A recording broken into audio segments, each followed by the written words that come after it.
Welcome to Career Tools, our guidance on creating a good BLUF, Part 1.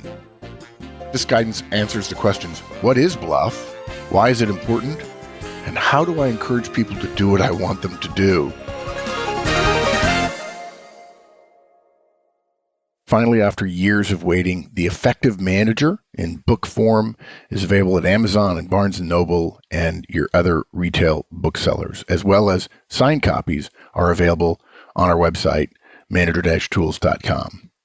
If you want to know the basics of how to manage others effectively in book format, including Kindle and ebook format as well, we encourage you to buy, read, and then implement the guidance in The Effective Manager.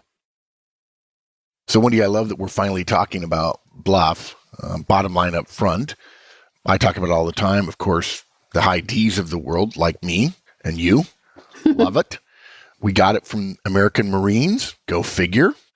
It's a way to communicate the most important thing, the bottom line, quickly and efficiently.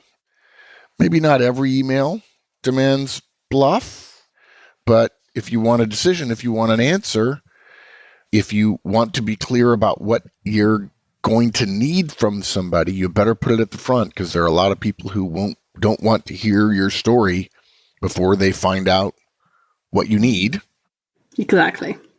And the problem is a lot of people mess it up. They think BLUF is an entire paragraph, which just thinking that, it makes my mind reel. But it's a really long email. How can I sum it up in one sentence? Yes. Yeah, well, BLIM, bottom line in the middle, or BLE, bottom line at the end, they just don't work for the vast majority of people. And email, by definition, since we're talking about written communication, is abbreviated. So the idea that, therefore, you should go long in an email is absolutely crazy. So this is our guidance about how to write an effective bottom line up front.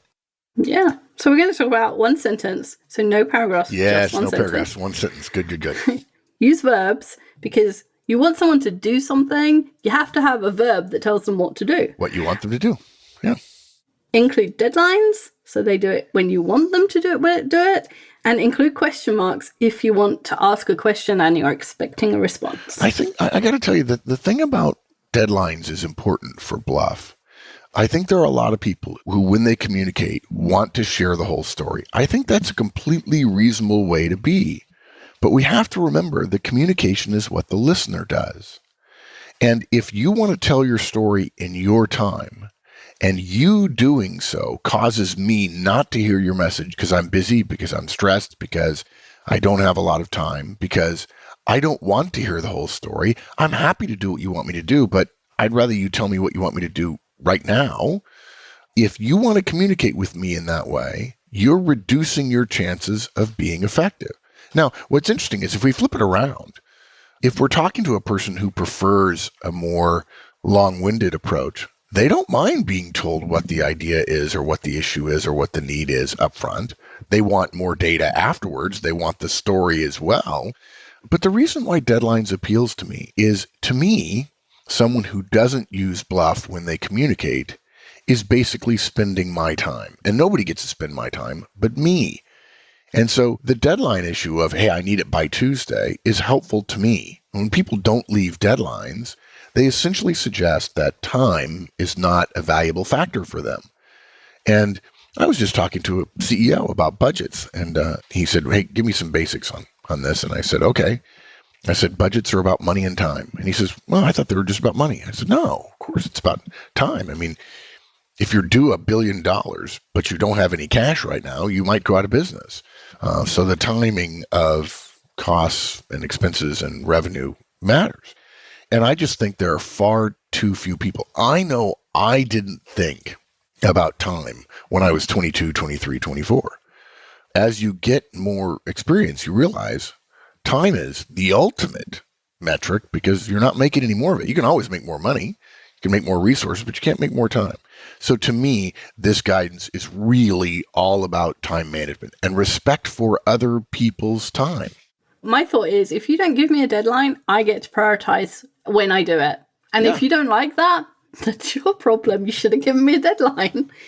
Yeah, and to not give someone a deadline is to say, whether people want to admit it or not, that there is not a deadline. And if there's not a deadline, I get to choose. And if that choice is not helpful to you, I'm not trying to be unhelpful to you. I'm following reasonable processes regarding how people communicate. All right, first thing, one sentence. Yes.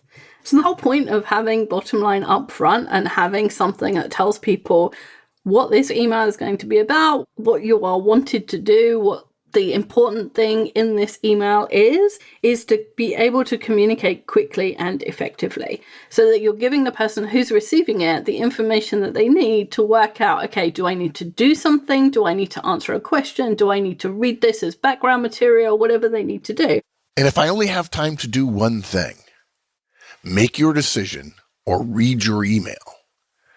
And I only read the email, and then I get to the point where I have to do the thing you want me to do. I don't have time for it. Right? That to me, Yeah. that's the moment. Now, there are people who say, well, Mark, you're not respecting that this is the way I like to communicate. And I say, well, okay, but communication is what the listener does. If you're going to communicate in a way that makes sense to you, but not in a way that makes sense to the listener or the recipient or the reader, and therefore they don't hear you, you're not going to get what you want from them. It makes me think of call to action in marketing. So when you write a marketing ad for whatever, if you're writing it for a car, what the advertiser wants eventually is for you to buy a car. But if it's the first time you've seen the ad, you're not going to immediately go buy a car. So they might want you to go look on their website about some information, or they might want you to go to an event or whatever. And so the ad has one thing to do, and it's the thing they want you to do to kind of get on the track to buying a car. There's no point in them telling you to buy a car because we know that people don't. Right. And this reminds me of that. Like, you've got to choose what is the one thing that you want people to do. And it's not necessarily the end result, because for sometimes you have to kind of get people on the track. And if you're their boss, okay, you can ask them to do 5 things. But if you're anybody else other than a person's boss, asking them for a list of things, you better have a really good relationship. So what it means is, in written communication, it's probably going to boil down to one thing. And you better tell them the one thing up front. I say again, if you tell me the one thing at the end, and I've just spent the 5 minutes reading your email and trying to understand it, particularly if it's a long one, I've just spent the 5 minutes I would have spent on the thing you needed me to do on reading your email. Yeah. So if a report is 20 pages and it has a paragraph, a distillation of what's in the report at the beginning, that's an executive summary. Yeah. That's not BLUF because it doesn't have one sentence. Well, I think there would be somebody who says, if it's 20 pages, an executive summary doesn't necessarily have a call to action in it, right? Mm-hmm. A BLUF generally implies that a decision will be made or an action needs to be taken or something along those lines. Most people don't write 20-page emails. And so I would say the equivalent in a 20-page report for BLUF is an executive summary.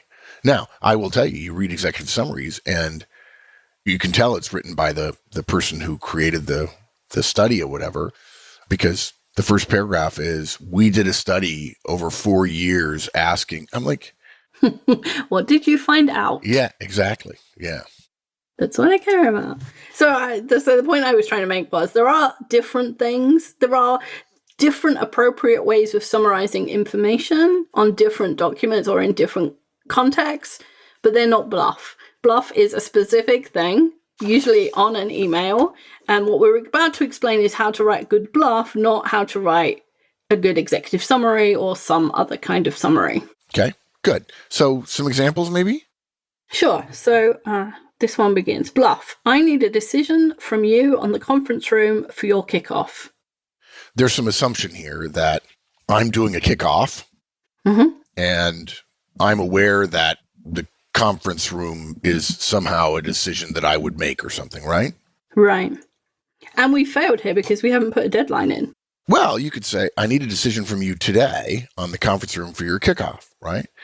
And so what you're saying is, when I read this email, I know that the rest of this email is going to potentially tell me what the situation is or try to help me make a decision regarding the conference room. Exactly. And it's not going to have any other information in it about, what we're having for lunch or what the agenda is or anything else. This email, if this is the BLUF, it should be just about that topic. Well, the way I think about this is a story I like to tell to audiences when we do effective communications conferences. And folks, if you haven't come, the Effective Communications Conference is some of the best training I've ever developed, and it is an outstandingly good day, very energetic. It will absolutely change the way you think about how you talk and how you write. And, I often tell people the story of the person who said, Mark, I'd like to tell you, he sent me an email and he wants some help. Okay. Mm-hmm. Well, okay, fine. But he wants help from me, and he wants it for free, and he wants me to spend my time, which is valuable. And so he says, the first line is, I'd like to tell you a story. Well, at that moment, guys, I'm telling you, I want to shoot myself in the face because I don't want to know a story. But okay, you say, Mark, you're just being gruff, and you're a little bit harsh with this person. I said, well, okay, fine. So he starts to tell me the story. There are 12 paragraphs in his email. In the 11th paragraph, in the fourth sentence of 5 in that paragraph, there is a question mark.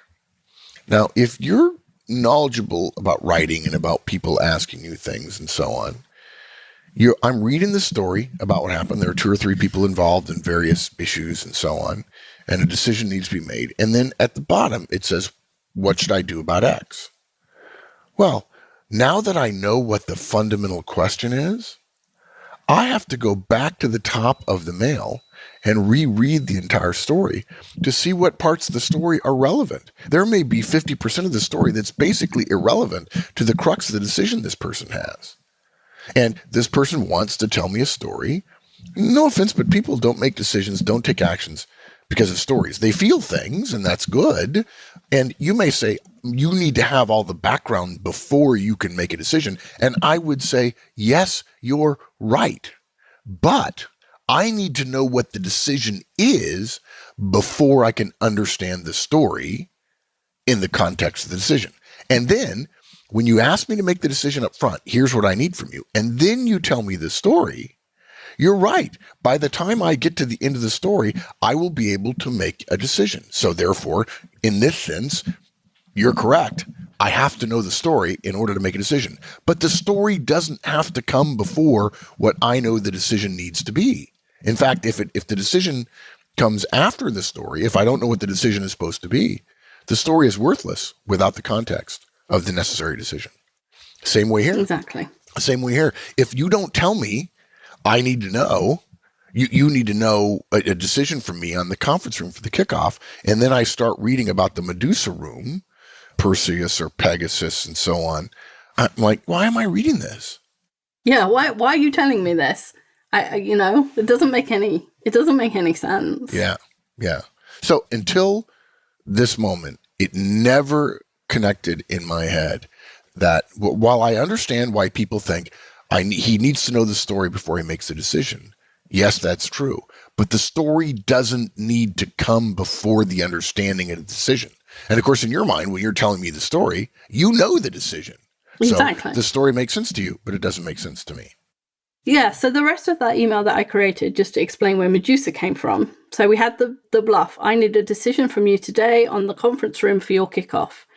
And then it continues, the Medusa room is booked. I found some alternatives. Perseus or Pegasus at the same time and day, or Medusa at the same time but Tuesday or Thursday. Please let me know which will work best. And here's what many people will do with that one. Rather than putting the BLUF up front, that's a decision, the email starts with, we've got a problem with the conference room. Well, I'm sorry, guys, I got to tell you something. That's irritating. Now, I'm not saying you're responsible for my emotional state. You're not. But we've got a problem with something? I mean, I don't know what the problem is. Why is telling me there's a problem helpful to me? Okay, so we've got a problem with the conference room. The Medusa room is booked. Okay, I still don't know what I need to do here. And I don't know if you've solved the problem or not. And then you say, I have some alternatives. Okay, and then at the end you say, I need a decision from you. So now at that moment, I go, okay, I guess I have to go back through, read this again, because I don't know. I have to think about what Perseus or Pegasus, and I have to look at my calendar for the time of day. But the moment you say, I need a decision from you today on the conference room, I'm like, okay, now everything else falls into context, all because of the BLUF. Now, you started it by saying, BLUF, I need a decision from you today on the conference room.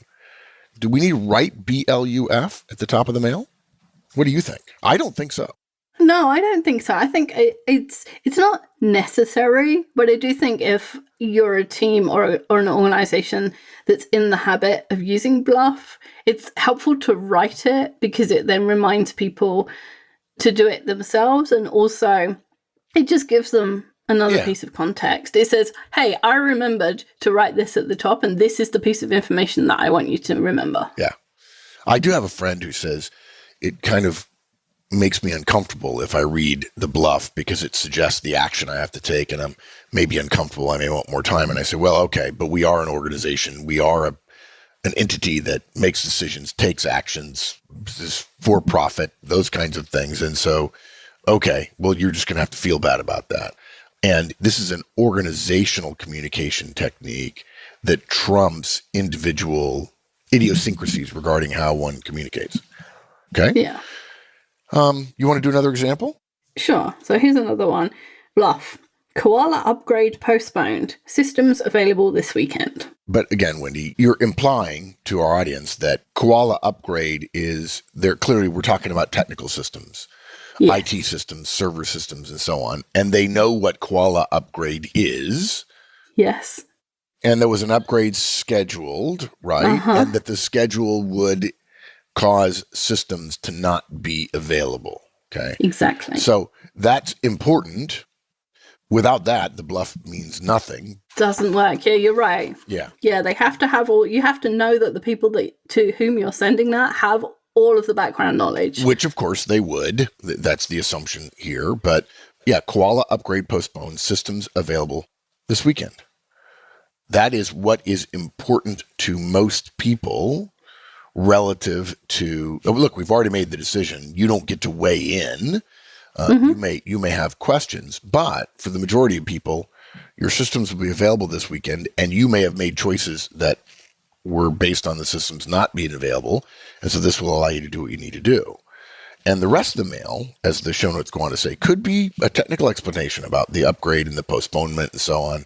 It could be a discussion about how to communicate this to customers, right? It could be a few lines saying when the upgrade is supposed to happen in the future. But regardless of all that other stuff, they know the most important information right at the top. If it had started with, we've been having some discussions regarding the Koala upgrade. Okay. How is that useful to me? I mean, particularly if this is going out to 50 people. Every one of the people will have a different response to that. Well, why wasn't I included? Or what does this mean? Where is this going? That's always a bad thing when people are listening to you but thinking, where is this going? Because every time their head tells them, where is this going, they're not actually reading your words, because you can't have two words in your head at the same time.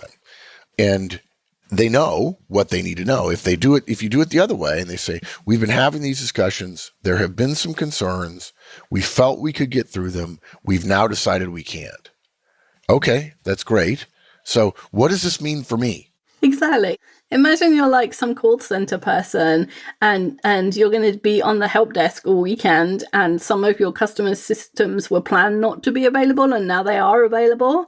And you're answering chat questions about, hey, can I use this thing? I thought it was going down. It still seems to be here. Do you really need the entire explanation, or do you just need to know the system is available because the upgrade that we planned wasn't planned? I would say it even more simply than that, I think, or maybe it's too simplistic. I don't know. And that is, there are two types of people who want to know the detail and people who don't. But everybody needs to know what the bottom line is. So you give the bottom line up front. I read this about the upgrade being postponed, and I don't give a hoot about the technical stuff. You've just saved me a bunch of time. For those people who choose to read on, they get to know the things they need to know, which may cause them to have to make other decisions as well. But you've essentially given everybody in the audience the most important thing, and then some people will choose to keep reading. If you do it the other way around, everyone has to read everything, which may make you feel important, but actually makes me feel angry. And not everybody needs all that. Everybody only needs what is the bottom line, which therefore oughtn't go at the bottom. Yeah, exactly. And people might be thinking, couldn't you put this in the subject line? And you can. Sometimes you want the subject line to be different and sometimes you don't. But as we've said before, you can say something 7 times and people will hear it once. Yes. So if it's the most important thing, putting it in twice does no harm at all. Exactly. So you can put the bottom line at the top, up front, and at the bottom. Yeah, we actually call it BLAB, which is a great acronym, bottom line at bottom. In other words, you're going to blab at me for 5 minutes and you're going to tell me what I want to know at the bottom. Yeah, it's perfect. And guys, I meant to say this earlier. BLUFs are like a distilled version of an executive summary. A 5-page or a 1-page email ought to have a BLUF at the top. A 20-page report, you don't have to have a BLUF. You can have an executive summary, which is a paragraph or 2. But never forget that word executive. If you're talking to an executive, if you're sending an email to an executive, unless you have rock solid proof that they're not a high D, that they're not a make decisions, take actions, cut to the chase, bottom line, no nonsense, a little bit rough around the edges, unless you have proof that they're not that person, and that's because you know DISC and you've spent a lot of time with them, and so you've made a considered judgment that they're not. You better communicate with them with bottom line up front. Executives will not read a long email. Hey, look, I need to give you an update on the situation that happened this weekend. No, you don't. What are the decisions I need to make? Hey, a situation occurred and this happened and we need to take some action. Or you say, this doesn't take any action, but if you're interested, this is the background on what happened over the weekend. Yeah, because the BLUF can say, hey, this is for information only about a product or a situation. Or it can say background reading or something other than, hey, you need to take an action.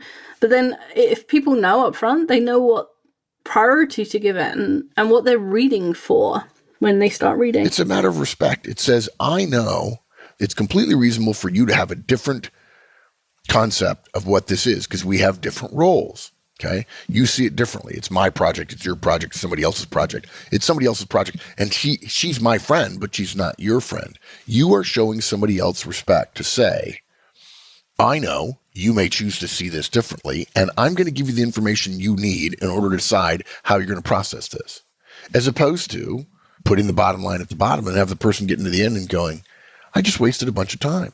And surely everybody wants to be respectful of everybody else's time. When the thing I hear the most everywhere I go is whining about, I don't have enough time to get my work done. Well, actually, everybody has enough time to get their work done. It's just that they're making the wrong choices. They fill their time with other stuff. Yeah. Okay, good. Let's do another one. This is one about a contract being won. Mm-hmm. And so this is going out to an organization that either was involved in pitching for the contract or is involved in the activity around the contract after the fact. It could be sales, it could be operations, and it clearly involves a number of people, okay? So again, your organization has been pitching a particular company on winning a contract, and a meeting's going to be announced. So go ahead. BLUF. Disney contract won. All hands meeting, 3 p.m. today in the cafeteria. To be clear, folks, sometimes Wendy sounds British because she is. So Disney contract won. You said it so fast. I think the one in British, in posh language. I don't think they realized it was the past tense of win. Yes. And again, we could follow this by a list of departments, each of whom need to bring something to the meeting. So engineering, bring your plans for implementing the production of these figures for this new movie, or marketing, we need provisional ideas on how to market this thing or which sponsors we should go with. But it doesn't matter because the BLUF contains the 2 most important pieces of information. 1, we won the contract and that's going to affect everybody. And 2, we're getting together to discuss that this afternoon. I really saw this as, I want to tell you what happened, but within 5 or 7 words, tell you what that means for you. Mm-hmm. If you had just sent, we're going to have an all hands meeting at 3:00, here's what you need to bring. And at the bottom, this is because we won the Disney contract. The whole time I'm looking at this list, trying to figure out whether or not I'm impacted or affected by actions I need to take between now and this meeting time, I'm wondering in what respect is this? The moment I see, oh, we won the contract, I'll be like, oh, okay, well, that means this and this and this and this that the writer can't possibly know. And his definition of me being prepared is not as complete as my definition of being prepared. If you're the kind of person who likes people to do what you want them to do, like me, the idea of telling them the contract has been won will goad them into much more action, much quicker, much more excitement. Wendy, are you saying on air that you like other people to do what you want them to do, and you are also very good at doing bottom line up front? Oh no, I wouldn't claim to be very good. Oh, good. I just thought I'd check on it because, folks, often Wendy wants me to do things, but often I don't get a bottom line up front.